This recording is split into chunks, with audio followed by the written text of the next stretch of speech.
Ya, son las 11 de la mañana con 5 minutos, 11:05. Francisca Enríquez está con nosotros, abogada. Tenemos un tema interesante para conversar con ella. Vamos a hablar de la posesión efectiva. Vamos a definir algunos conceptos, pero vamos a hablar de los trámites que se pueden hacer o que hay que hacer online con el tema de la posesión efectiva. ¿Cómo estás, Francisca? Hola, muy bien, buenos días, gracias. ¿Todo bien? Sí, todo bien. Oye, posesión efectiva, definámosla para partir. La posesión efectiva es esta resolución que puede ser administrativa o judicial, ¿ya? Pero en el caso particular hoy día vamos a hablar de la administrativa, que se tramita ante el registro civil, que se realiza para poder en definitiva determinar quiénes son los herederos, más que determinar en el fondo establecer quiénes son los herederos de una persona.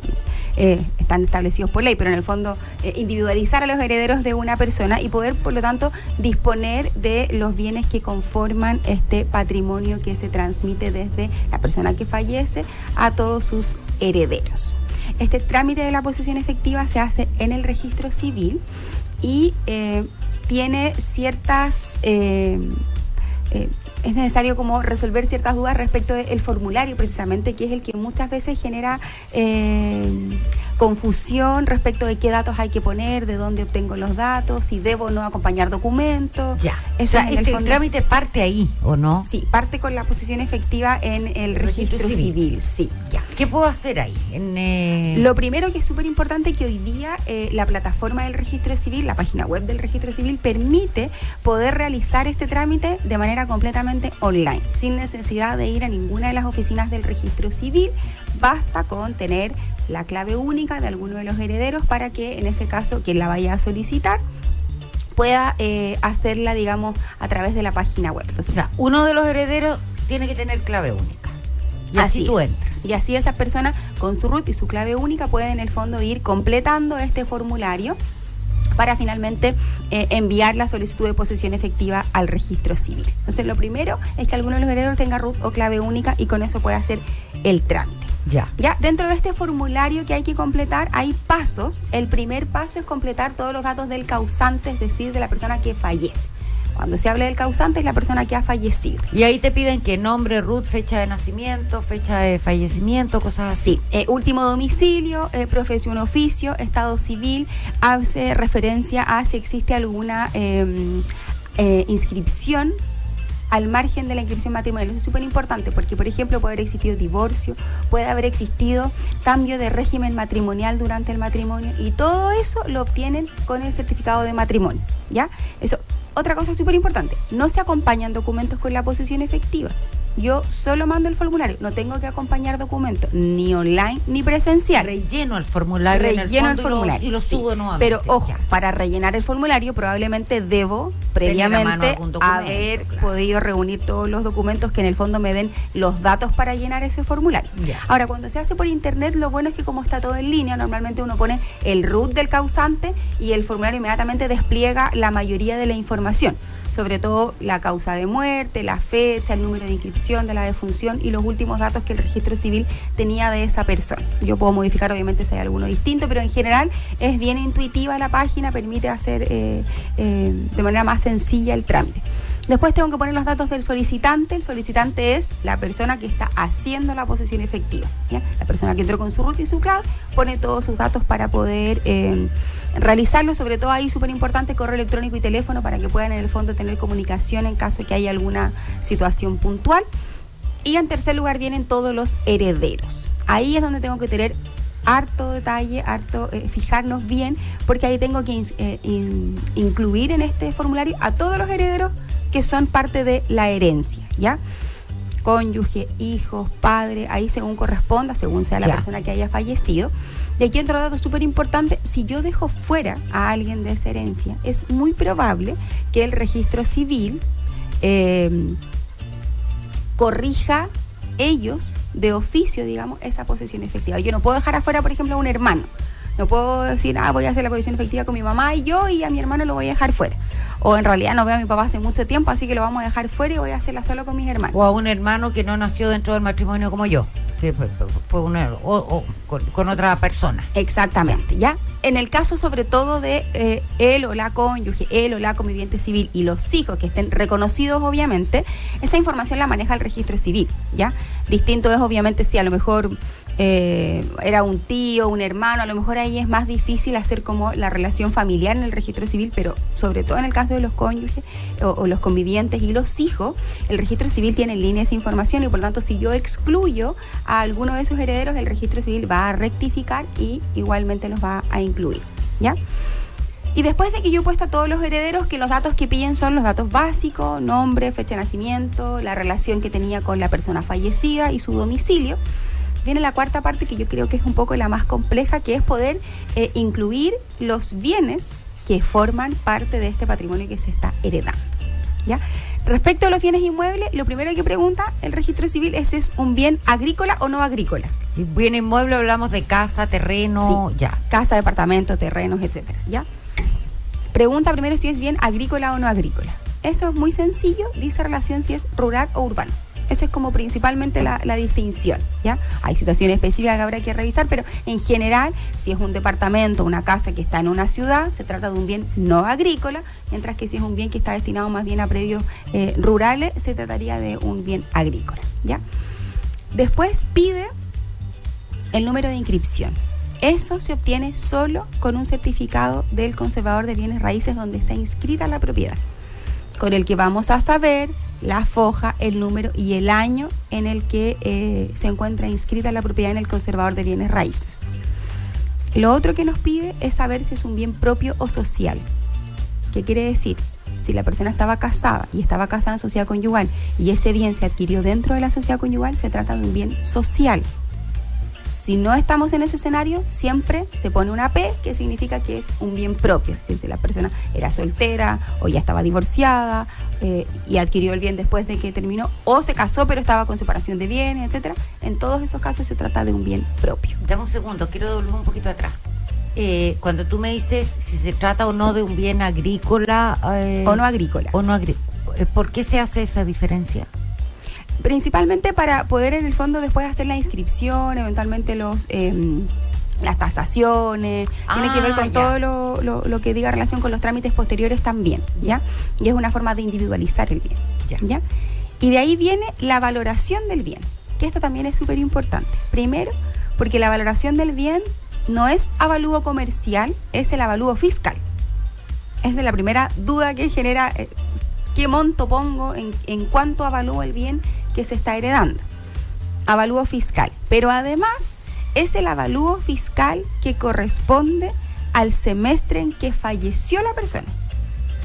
Por ejemplo, si yo estoy haciendo la posición efectiva de un familiar que falleció en el año 2010, por ejemplo, ¿ya? Recién voy a hacer la posición efectiva. Yo tengo que tener, obviamente, porque también me lo pide el formulario, el rol de servicio impuesto interno. Con este rol yo puedo sacar en servicio impuesto interno sin problema un avalúo fiscal. Pero lo que yo necesito es un avalúo fiscal de periodos anteriores. Así se llama. El rol para impuestos internos es el número de rol de inscripción que tiene el bien. Sí. Ya. Con el que uno paga las contribuciones, sí, es como perfecto. El número de rol. Ya. Con este rol yo en el servicio impuesto interno puedo sacar un certificado de avalúo fiscal, pero debo pedir uno para fechas anteriores. Y tengo que pedir, por ejemplo, si mi familiar falleció en febrero del 2015, tendré que pedir un certificado de avalúo fiscal del primer semestre del año 2015. ¿Ya? No es el avalúo actual, porque obviamente es el monto. ¿El avalúo fiscal es en UTM, en UF, en peso? No, en peso. El avalúo fiscal es en peso. ¿Ya? Ese es el monto que perdón, que ¿y se reajusta como con IPC, sabes tú? No, la verdad es que desconozco en este momento cuál es pero en general hay varios factores que tienen que ver con el aumento específico del avalúo fiscal, incluso como con el sector, con todos esos factores. Y lo otro súper importante, tengo que tener claro si pongo o no el total del avalúo fiscal. Y esto a lo mejor puede ser un poco específico, pero es súper importante. Por ejemplo, si fallece el papá y estaba casado en sociedad conyugal con la mamá y es un bien social, quiere decir que ese bien era de ambos, ¿cierto? Si fallece el papá, lo que el papá hereda no es la totalidad de ese departamento, por ejemplo, sino solo el 50% que a él le correspondía. ¿Me explico? ¿Sí? Entonces, por lo tanto, él se queda con el 75%. No, estoy pensando en que si quien fallece es el papá, lo único que era de él era la mitad, tiene el 50% de derechos, ¿cierto? Eso es lo que él deja como herencia. Ya. Entonces, si el avalúo fiscal era 50 millones, yo no pongo el total de 50 millones, pongo solo 25, porque lo del papá era solo la mitad. ¿Me entiendes? Ya. Ahí es la distinción. Entonces hay que hacer ese cálculo bien. Y así se baja la tabla para el impuesto a la herencia, ¿o no? Evidentemente. Ya, pero no es para bajarla, no es para eso. No, es para que esté clarito en él. Sí, lo que pasa es que si yo pongo 50 millones, lo que yo estoy dejando no es 50 millones, porque la otra mitad era de la mamá que sigue viva, digamos. Entonces yo no estoy heredando lo que es de ella, solo dejo lo que era mío. ¿Ya? Ese es en el fondo el motivo por qué yo tengo que tener bien claro. Y por ejemplo, si después fallece la mamá era dueña de su 50% más lo que le dejó el marido. Por lo tanto, ahí hay que poner el porcentaje de lo que efectivamente era de la mamá. Ese cálculo es importante, hacerlo con detalle precisamente porque eso primero nos permite hacer el cálculo del impuesto, pero también hacer bien la inscripción en el conservador. Que quede claro quiénes son finalmente. ¿En impuestos internos te ayudan con eso o es bueno que uno recurra a un abogado? Porque ahí ya empecemos a enredar. Sí, eso es importante porque la idea es dar estos tips, pero hay situaciones en las que es más compleja porque hay más hijos, hay cónyuge, a lo mejor la cónyuge ya falleció. Entonces, en el registro civil puede ser que le ayuden, pero no necesariamente van a tener tanta claridad respecto de los porcentajes, de cuál es el valor, y en los casos en que efectivamente fallezca una persona que tenga uno o más bienes o una situación más compleja o más heredero, siempre va a ser mejor recurrir a un abogado que pueda hacer bien este cálculo, ¿ya? Cuando hablamos de esta inscripción de posesión efectiva o de estos trámites, ¿estamos hablando solamente de bienes o de bienes inmuebles, me refiero, o puede incluir, no sé, vehículo, un fondo mutuo, todo, cuentas de ahorro, todo, acciones en algún lugar? Absolutamente todo. Y yo debo incluirlo porque, por ejemplo, fallece una persona que tenía 10 millones de pesos de ahorro en una cuenta. La única forma de poder sacar ese ahorro es a través de la posesión efectiva. Pero en la posesión efectiva debe estar incluido que en tal banco, en tal cuenta, a nombre de tal persona, están tales fondos. Y solo ahí el banco va a poder de alguna manera liberar esos fondos para sus herederos. Por tanto, yo incluyo todo, ¿ya? Otra cosa que también se incluye son los bienes muebles, que el formulario lo describe como menaje, que el menaje en el fondo son todos los bienes muebles que están dentro de la casa en la que vivía la persona, ¿ya? Pero ahí obviamente las personas tienen que distinguir, porque yo puedo ser dueña de una propiedad pero la tengo arrendada, por lo tanto los bienes que estaban dentro de esa propiedad no son míos. O puedo tener una propiedad, pero en realidad no todo lo que hay dentro de esa casa es mío porque comparto el inmueble con otras personas. Entonces, ahí uno tiene que elegir si hace la presunción de menaje, que es del 20% del valor de la propiedad, o incluyo el menaje de manera particular. Tenía una cama, un living, un refrigerador. Lo individualizo y le pongo un monto, ¿ya? Ahí uno tiene que elegir. Y otra cosa súper importante que se pregunte en la posesión efectiva es si quiero o no recibirla con beneficio de inventario. ¿Qué significa eso? El consejo siempre es sí, reciba con beneficio de inventario, porque es un beneficio, es un derecho que está establecido en la ley, porque ya hemos hablado otras veces que cuando una persona fallece no solo hereda, no solo transmite sus bienes, sus ahorros, sino que también sus deudas y sus obligaciones, ¿ya? Los herederos también reciben las obligaciones que tenía la persona respecto de quien están heredando. Y el beneficio de inventario lo que nos permite es responder por las deudas que tenía la persona que fallece, pero con un tope, que es lo que él me deja como herencia. En simple y sencillo. Si a mí por herencia me dejan 10 millones, pero por deuda me tocan 15, yo voy a pagar solo 10, que es lo que me dejó. Los otros 5 yo no los puedo pagar. Sí, porque hay que recordar que las deudas también se heredan. Se heredan las deudas, ¿ya? Y también se incluyen en la posesión efectiva. También queda incluido. Después que termino todas esas etapas, que por cierto la más compleja es la de incluir los bienes, las acciones, etcétera, viene la parte de pagar la posesión efectiva, que también se puede pagar online. Una tarjeta de débito, tarjeta de crédito, en Servipack, transferencia. La posesión efectiva, se paga el trámite. Se paga el trámite de la posesión efectiva. ¿Cuánto cuesta un trámite de ese tipo? Va a depender del tramo, y el tramo va a depender del monto total del patrimonio de la persona, el activo menos el pasivo, nos da el total. Y hay un tramo que es gratuito, que es hasta, me parece que es hasta 15 unidades tributarias anuales, ¿ya? Si es menor a eso, el trámite será gratuito. UTA. Sí, la UTA. ¿Ya? Si es entre 15 y 45, está en el tramo 2, que es 1,6 UTM, que debe ser algo así como 110 mil pesos. Y está el último tramo, que es desde 45 UTA hacia arriba, que es el máximo que se puede pagar, que son 2,5 UTM, que son alrededor de 160, 165 mil pesos. Eso es lo más caro que puede salir un trámite de posesión efectiva. Eso es lo más caro. Y lo último que hay que poner en la posesión efectiva, que también es importante, es si están o no exentas de pago de impuestos las asignaciones testamentarias. ¿Cómo puedo saber? Están exentas hasta 600 UTM. Espérame, eso es lo que se llama el impuesto a la herencia. El impuesto a la herencia, ¿ya? Entonces tengo que poner si todos están exentos, si están afectos algunos o si están afectos todos a impuestos, ¿ya? Y va a depender si la porción, aquí también es importante, porque es por heredero. Puede ser que la herencia en total sean 700 UTM, pero son 7 herederos. Entonces, en el fondo, a cada uno le tocan 100 UTM. Están exentos porque, si bien la masa total son 700, lo que le toca a cada uno son 100. Y menos de 600 están exentos de impuestos. Ya, es por heredero. Es por heredero, es por lo que le corresponde, porque el impuesto es personal. Cada uno paga su propio impuesto por la porción hereditaria que le corresponda en esa herencia. Entonces es individual. Y con eso queda terminado el trámite de la posesión efectiva y se manda de manera online. Espérame, y el impuesto, bueno, hay una parte que está exenta, y una vez que tú empiezas a pagar, ¿va subiendo el monto de acuerdo a la cantidad que heredas o no? ¿El monto a pagar? Sí, de impuesto. Lo que pasa es que el impuesto está determinado o es un porcentaje claro, independiente del total. Es que el total no va a variar. El total de la masa hereditaria queda consignado en la posesión efectiva y ese no va a variar ese monto, porque se supone que ahí ya están incluidos todos los bienes. Claro, no, pero si la masa hereditaria fuera mayor, ¿el impuesto no sube? Sí, porque también está por tramo. Sí, ya, sí, también tiene que ver con el valor de lo que yo reciba. O sea, es en relación a lo que recibo el porcentaje o el impuesto que debo pagar.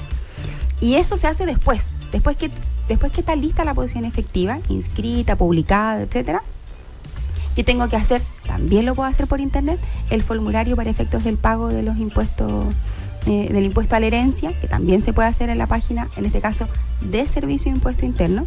Y también es bien intuitivo porque en el fondo uno pone el monto por heredero, si es menos está exento y el Servicio de Impuesto Interno inmediatamente emite un certificado de que está exento o de que ya está pagado eventualmente los impuestos. Y recién ahí, si es que hay bienes, puedo inscribir en el conservador de bienes raíces. Pero en general, claros. Sí. Hay que tener paciencia para hacer el trámite. Sí, hay que tener estar paciencia. Concentrado. Sí, porque además, insisto, no necesito llevar documentos para hacer la solicitud, pero sí necesito todos los documentos para tener para los poder datos a llenar mano. El formulario. Claro. ¿Ya? O sea, necesito el certificado de impuesto interno, necesito los certificados de inscripciones del conservador para tener la fecha en que se adquirió, el número de inscripción. Si es un vehículo, también necesito tener el número de motor, el modelo, el año, el avalúo de ese vehículo. Si tengo, por ejemplo, fondos en la AFP, tengo que tener un certificado emitido por la AFP que dé cuenta del valor, eso del monto total. Eso es súper total. importante, porque si hay una cuenta de ahorro en un banco, un fondo mutuo, la plata de la AFP, si es que no va a generar pensión, pasa a ser parte de la herencia. El seguro de cesantía. Todo tengo que incluirlo en la posesión Exacto. efectiva. Y para poder incluirlo, previamente tengo que haber ido a pedir todos los certificados que dan cuenta de, en el fondo, el monto, la institución, y inscribir todas. Incluso en la posesión efectiva se pueden incluir los gastos fúnebres que hayan, en los que se haya incurrido para efectos de el entierro finalmente de la persona, la sepultura de la persona que acaba de fallecer, porque ese es otro tema, pero es una baja general de la herencia, se establece así. En el fondo, la herencia, el monto total de la herencia, hay que irle restando ciertos ítems, por ejemplo, los gastos de sepultura, por ejemplo, los gastos de última enfermedad, por ejemplo, las pensiones de alimento adeudadas, y después de eso recién tenemos la masa a repartir.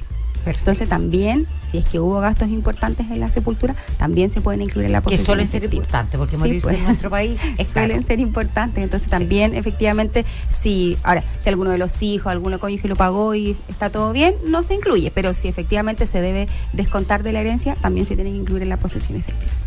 Francisca, ¿estamos ok? Sí. ¿Alguna duda, alguna pregunta ahí en tu Instagram o no? Ha sido bien clara la explicación. Sí.